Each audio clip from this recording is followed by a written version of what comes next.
Alright guys, welcome back to another video. Today we're going to be going over a couple of the transfer topics. First one I saw today that I thought was kind of interesting was Anthony Elanga to Newcastle. They had a £45 million bid rejected, saying Nottingham Forest saying they want in the region of 60 plus, which I think it'd be a good signing for Newcastle, but I think it's a little too much to pay for. He's a decent player. He had a really good season with Forest this year. Um, I don't really know if this is like the signing for Newcastle that would bring him to the level I think they want to be at. You know, they have their seems like they want to hold on to Isak, Bruno G, and a couple of other pieces in the Livermento to kind of like build a team that can maybe one day challenge for a title or be more than just a team that gets in the Champions League every so often. And I think people like Alanga aren't going to bring them to the next level. It's just kind of keep them where they are. Um, so yeah, I wouldn't go out and pay 60 million for Alanga. I don't think that's a great move for them. I think there's other players that are probably better in his position, especially in the Prem. Off the top of my head, I think Kudus would be a much better signing. I think he would probably be a similar price range. He'd probably be around 60, upwards of maybe 70 million pounds, which maybe you can convince West Ham to go lower than that, but they definitely do need Amarin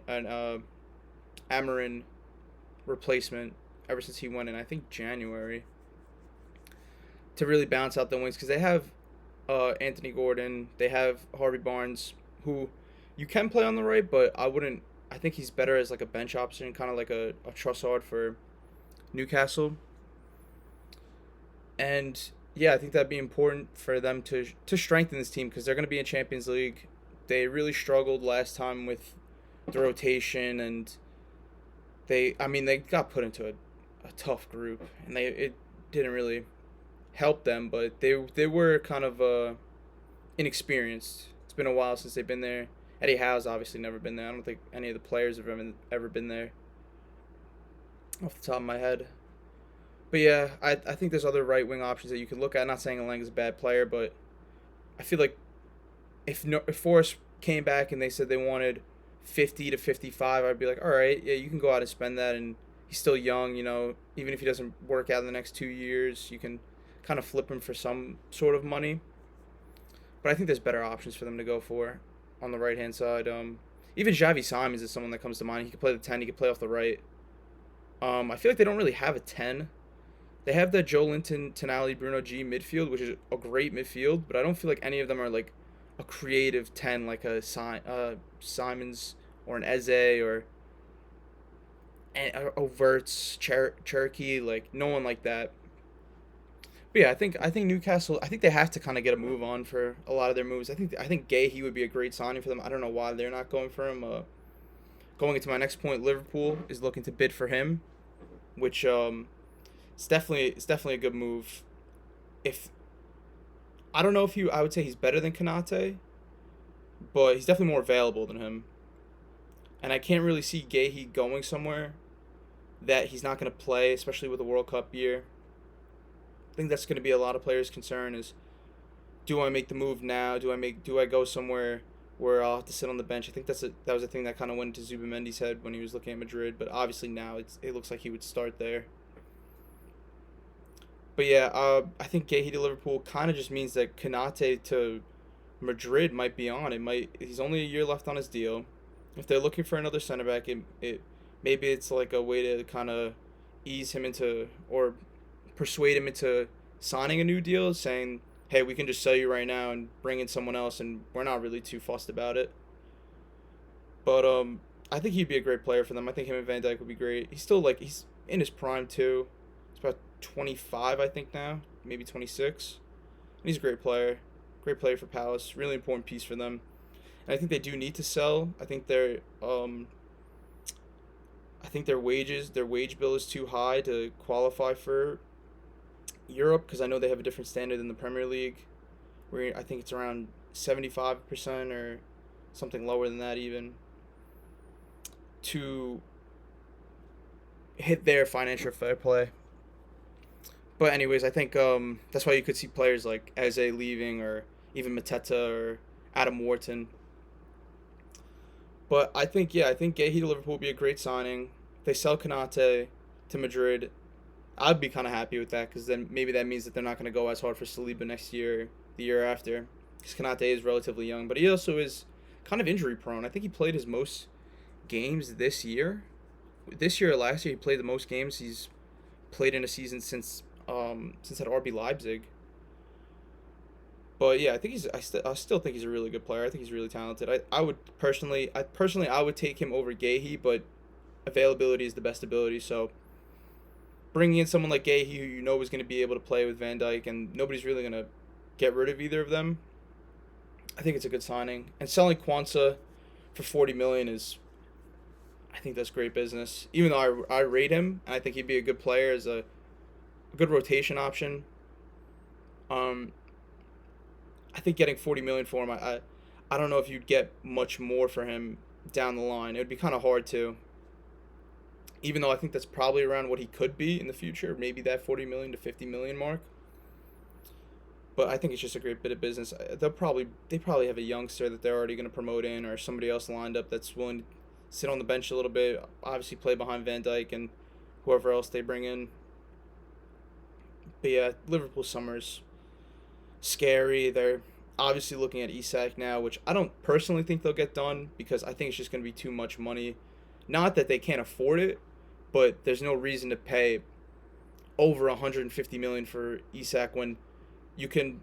I mean, they don't really play. They don't really need a striker. They kind of need just like a link up guy. Where I think they could play. I think they could play Verts as like that center forward and go out for someone like Rodrigo or Rafael, and just another goal scorer off the left, or even play Gakpo as that. I think Gakpo's decent. I think he's a pretty solid player. It looks like they're trying to get rid of Diaz, but only for like a certain amount of money. So maybe they won't go strengthen the left wing. Maybe they'll go for an Ekitike who they're linked with, or a Sesko, or a Retegi, or someone like that. But if I was them and you're really your heart's set on Isak, I would wait a year. I would sign someone off the left wing strong enough because Salah is their main goal scorer, but he's also their main creator. Now that Verts is here, he kind of takes some of that off his shoulders, so now he can be a goal scorer. I don't think they should be too pressed to get someone like Isak, but if they drop 150 million, 160 million on him, if they get him for less than that, that's just impressive. But if they go out and get him, they should be like winning a treble. Honestly, that team is amazing. I already rate people like McAllister and Gravenberch and Verts and Kirk as I think I don't know if he just got announced, but officially, but everyone knows that he's going. Frimpong's a solid player. Worried about him defensively. Maybe they'll get caught a little on the break because he likes to fly forward a little bit more. But I think their team is so well rounded. And at this point, the only team that can really compete with them is City, and I can't even see City. I can see City winning the league over them, but if they get Isak, I don't see anybody beating them in Europe, let alone in the Premier League.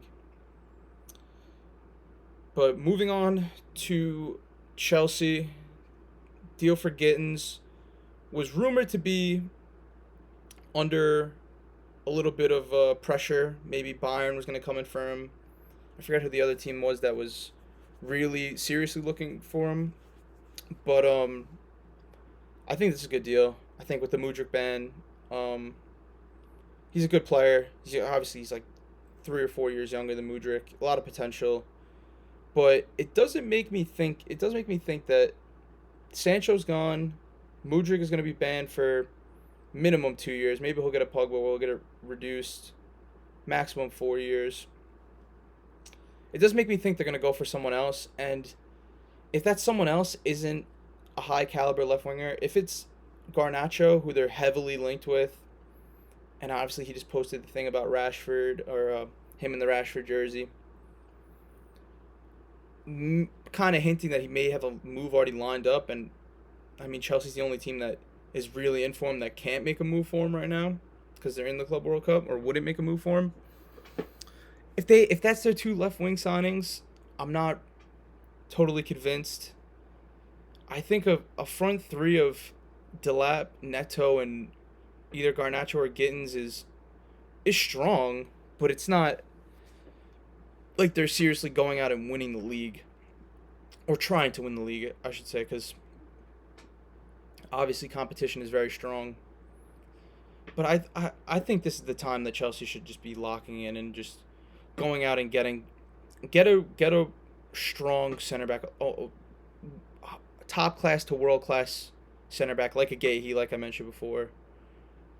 Get Mainan in goal, who it looks like there's reports saying they're not going to go back in for him. There's reports saying they are going to go back in for him. I mean, there's Emi Martinez is on the market, but he might be a little too expensive at 40 mil. If you can get him down to 25, which I think is what United's looking for, I would go out and do it, even though he's a little old. I mean, I think they just need a goalie, and I think they should get rid of Sanchez and make Petrovic the number two. Not even that Jorgensen guy. I don't think he's good enough either for the standard of Chelsea. I mean, they've had Courtois, Petr Cech in goal over the previous years, and even Mendy that year they won the Champions League was phenomenal. And ever since then, they just really have not.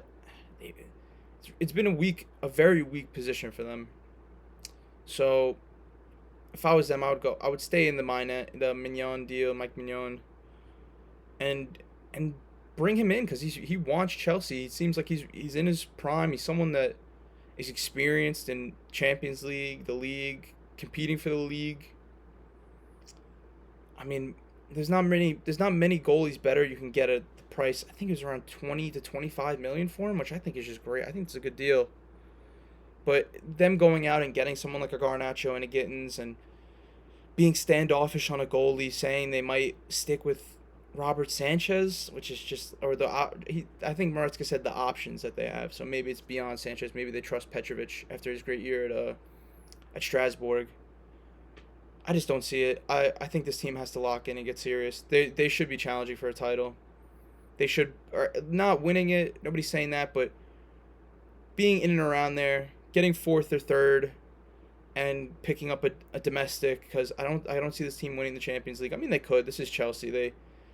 Their last team that they won the Champions League with wasn't exactly full of showstoppers. There were a lot of great players in there, but I mean, they were led the line. Their line was led by Mason Mount, Timo Werner, and Kai Havertz. So, but they're winners. They can win. Maybe they haven't really shown it under this new regime. Conference League is that was a great win for them, a great little comeback. But they were kind of expected from the very beginning to win that trophy, and getting top four is obviously impressive. Getting more points last year than Pochettino with Maresca in his first year in the Prem it's very impressive. They're a great team. They have a lot of potential. Caicedo, Palmer, Lavia is one of the best midfields. Even inserting Enzo in there, one of the strongest midfields. Adding an Andre Santos into there, maybe bringing in someone else that can play the 10 too, in case you want to stick Palmer out on the right, in case he's not performing. I mean, they have Nkunku, but I don't think he's good enough. I think they should be looking to get rid of him. Yeah, Nicholas Jackson. I wouldn't be surprised if their front three is Neto, Delap, Nicholas Jackson, because a lot of people say just push him out to the left, which I think would be better for him. I think you should rely on him a little bit more as a creator and his speed on the wings than having him finish one-on-one. I think Delap's a little bit better, even though he hasn't looked phenomenal. I think he looks better than Jackson at the Club World Cup. But yeah, this team has to lock in. This team, I don't know, I see them linked with Hato. But I've also seen Arsenal get linked a lot heavier with him, saying that they're going to make a serious move for him. And his agent was in London. And obviously someone like Timber is an Ajax product, kind of a similar center back to fullback role, just on the opposite side. There's links that we're going to get rid of Zinchenko. I think Kivior is all but convinced to stay, with no serious rumors that he'll leave. If anyone's going to go, I'd prefer Zinchenko. Hold on to Kivior for another year as center back depth, and if he wants to go, he can go. We could probably get 25 to 30, maybe even more for him, depending on how good Berta is at selling and how good he is next season. Because right now he's kind of on a high. So, but yeah, I'll move on to Arsenal last. But next is another rumor that I saw that Spurs are kind of ramping up talks to sign Eze, which I think that's a great move for them. I think he's definitely better than Madison. I think he's better as a 10 than Kulusevski, even though I kind of rate Kulusevski. I think he's a good player. Maybe you push him out to the right. I've also seen him link with Kudus, but maybe you start. He would definitely start with Brendan Johnson, but Eze is a great move from him. He's a ceiling raiser. I think that provides a lot more creativity to Solanke, who I think struggled in his first year to really score goals, really get that goal scoring form. But I don't think he's this phenomenal striker that they paid 65 million for, and you're gonna get 65 million worth of goals out of him. I th- I don't see it. I think Eze will, if he comes in, he will be their best player, kind of by far. I don't think anyone's really close to him in that squad. Maybe you can argue Romero or Van der Ven, but it looks like Romero might be going to Atleti, which I think would be a great signing for them. And I think he just fits that mold, that Argentinian connection with Alvarez, DePaul, Simeone, his son. I think he just screams Atletico Madrid to me as a player. But bringing in someone like Eze, losing Romero, and hopefully for them bringing in a center back to kind of, because like you can't have Dragusin starting, especially if what's his name, Thomas Frank is playing a 3-back. That's Dragusin. Is Ben Davies still there? Ben Davies and Van der Ven. That just sounds like such a downgrade. It sounds gross, but I think Eze is a great signing for them. I think they really should go for him. I think they're the only team seriously linked with him. I don't think, obviously Liverpool and City don't need a 10. Arsenal like they play with the idea of getting him. There's always the links to him. Obviously he grew up in an Arsenal fan. I believe he's from London. But I could see him as a Tottenham player. What does it say for Madison? I don't know. I don't think he's lived up to what he should be for them. I think he just kind of underperforms when they need him. I think he can perform against these lower level teams, but like you just don't really get those games out of him often enough to be like, hey, you're gonna, like, especially because he's experienced too. It's like, oh, you're our leader. You're gonna lead this team. You're our creator. You're our spark in midfield. No, honestly, I think Kulusevski in the 10 is better than him on most days. Maybe not on his day. Maybe on his day, Madison is better than Kulusevski, but I don't know. Spurs really need to sort out the front line. They need a DM. Wouldn't be surprised if they go for someone like Norgard. Obviously the Brentford connection. I don't really know. Maybe Adam Wharton. Other than that, I don't really know. Their options might be a little limited on who really wants to go for Spurs, because even though they have Champions League, you finish 17th, and players are going to take that into account. Players, I don't know if they really want to play for Spurs. I don't know if they want to deal with that, especially with all the drama that just happened with Ange and him in like this weird like love-hate relationship with the fans. Like, really happy he won them a trophy, but like he's cupping his ears when he scored I think it was against Chelsea. He scored a goal and it was offside. It's like, what are you doing, man? Like, who even knows what that guy's gonna be up to? Maybe he'll go back to Celtic or something. He should just go for a team that dominates in a smaller league, like a Benfica, or they don't really dominate the Sporting, but a Celtic, Rangers, a big club in a smaller league, big fish, big pond, small pond type. But yeah, moving on to the juicy stuff. Gyokeres. Fabrizio tweeted out today that he put in a formal request to leave Sporting, which, I mean, I think everyone and their mom knew that he wanted to leave Sporting, but yeah, and he added Arsenal are on the watch or something like that, which kind of goes with the reports from Portugal saying that we're going to go in for a bid. We're going to make him a serious offer. There's been reports that the Sesko deal is kind of broken down because of his wages, and he's asking for a release clause, and there was a rumor that he said he wasn't sure he could take the striker role off of Kai Havertz, and then Gyokeres was saying, "Give me the number 9 shirt. I want to win. I could score goals. Like, I'm gonna dominate." Which is like, if that's true, there shouldn't even be a debate anymore, because Sesko seems like he's gonna be more expensive because Leipzig's asking for around 80 to 100 million for him. Gyokeres will probably be 70. I think you can get him. I think you could get away with 65 or 60 plus 10 million add-ons. And I think he can twist Sporting's arm a little to be like, this is where I want to go. there's obviously he said that he wants to come to Arsenal. That's his primary goal. He said he would wait. There's a rumor going around. He said he would wait till the end of the summer till 11. Obviously, he didn't say this exactly, but to the last day to sign for Arsenal. Obviously, if we haven't signed a striker by that time, which if we haven't, that's disgraceful. And like this guy wants to come and play for us. He's got the mentality that a striker needs. You need a striker that's confident up until the point where he almost seems arrogant.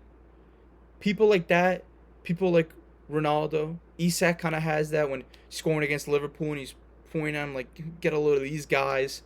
Holland, like a lot of these players just have, you have flair, you need personality to be a striker. And Sesko just seems like he's afraid. He said he's more focused on his development than anything else. He wants a release clause.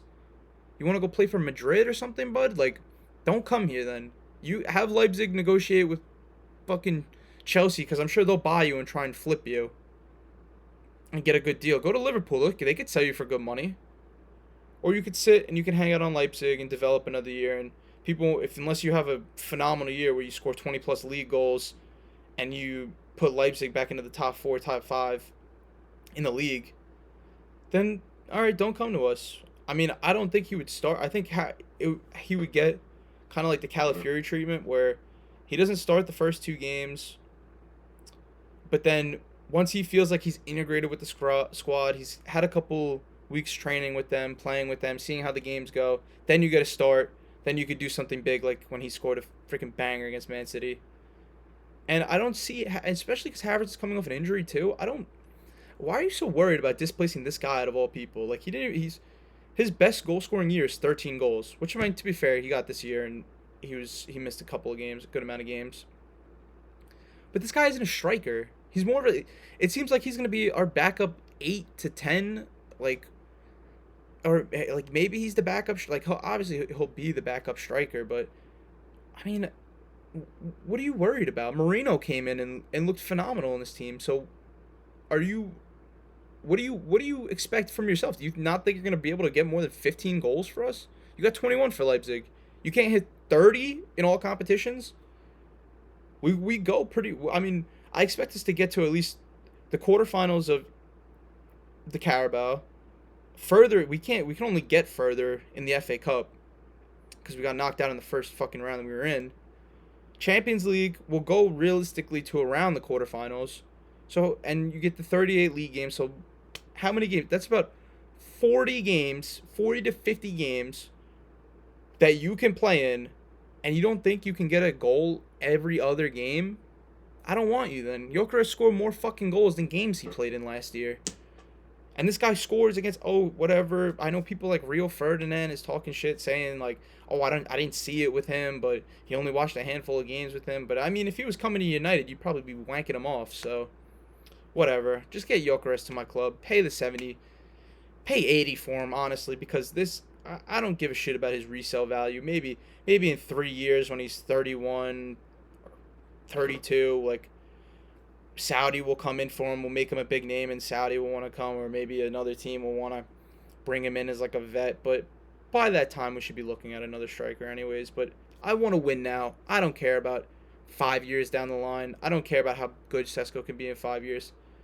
Because it seems like he's another Vlahovic. Vlahovic didn't want to go to us, and then there's rumors that he's twerking trying to get back to us, trying to get us to go in for him. Sorry, bud.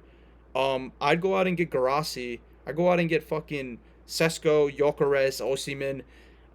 Go ask Chelsea. I'll fucking give you 50 million for Liam Delap before I pay these people for Vlahovic, bro. Because that guy is no. You either want to win with us or hit the fucking road. I don't care. I don't care about your development, Sesko. I don't care about your release clause and you want good wages because you're coming to London because you think you're signing with a team that's finished second and went far in the Champions League, that you're going to be on this big money because Kai Havertz is on 275 a week. Jesus is on 300 fucking thousand and he's not even playing? No, dude. No, thank you. We don't need you. Bring in Gyokeres. Maybe even sell Havertz. I don't know. I feel like he just doesn't fit in this team. If we bring in a striker, I just don't feel like he fits in the team anymore. I don't see a reason to kind of have him. I think I would honestly rather keep Jesus, even though Jesus is too expensive and he's injured all the time. He's at least a different profile, and I think he's a better finisher than Havertz. Even though I think Havertz can strike a ball well, notably like his goal against Southampton and the PSG goal when he just beat Donnarumma with the head. I thought that was a great goal. And he has those moments in him. Not that I don't like Havertz or think he's a bad player. I think he's a donkey like half these people do, but I think he's a great player, and I think we could still get 50 million for him. So, but I don't see what his role is in this team. I don't want him being the backup 8. I would rather have Marino. Honestly, I don't want him being the backup striker. I'd rather have Marino or Jesus. I don't want to be in the backup 10. I want Waneri or even Odegaard to be the backup 10 and Waneri starts, or Max Dowman to get minutes before I see Kai Havertz in the 10. And he can't play on the wing or anything. We saw how he is when he gets out wide. He just looks like a fish out of water. He looks lost out there. He can't really beat a man. He can just cut in and maybe shoot on his left or just play a ball, but he's not doing step overs, taking people on. But yeah, this team needs to get serious. Berta, go get Gyokeres. Tell him to come to London. Announce him. I heard the Emirates was closed off for a media day. Either away kit being announced, which I think it's been leaked for a while that it's gonna be that blue one with the 21, the 2021 kit, which looks pretty cool. I like it. I don't really like the cannon. I just kind of wish we stuck with the badge. I don't really like this modern look. Villa went with the circle, and United just goes with. Actually, United's looks kind of cool, but other than that, I don't really like the cannon. I think it just looks kind of awkward. But the kit looks really nice, and if the third kit that they're talking about is real, that white one with the collar, that would be very cool. I don't think they'll drop it for a while. It probably won't get announced until a week before the season starts, because I don't really see why we would need to play in that kit. We're going to play United at home the first game, so we would probably be wearing that blue kit. And then after that, I don't remember who we have. After that, I think we have one of the promoted teams, maybe Sheffield or something. Did they even get promoted? I don't know. But yeah, so the media day is either the away kit being released, or it's Zubamendi, Kepa combined, all their pictures, whatever. But I don't think that won't be announced for another week. Officially, because or finalized, because Sociedad obviously wants that on their next year's books, so we gotta wait till July. But get Jokic in this time. You shouldn't be. Them two should just be sitting, hanging about, have their pictures done, and just announce all three of them once July hits. Announce all three of them at once, or announce Gyokeres before July, so he counts on last year's finances instead of clumping them all into next year's. Because then and then it's gonna fuck up next June if we want to sign people quick. What if? I mean, people are gonna be away at the World Cup, so you probably won't see signings as quickly unless people have been negotiated throughout the year. But just get the bottom line, get the Gyokeres deal done. As for the other teams, Liverpool, don't buy Guehi, sell your team, liquidate the club, don't want to compete against you next year. Chelsea, lock in, get a goalie, get a bad boy winger, don't sign Garnacho. Eze, if nobody else wants you, stay at Palace, don't even go to Spurs, they're just going to ruin you. And, yeah, Sesko, screw your head on straight, bud. It was good talking to you guys. See you in the next one.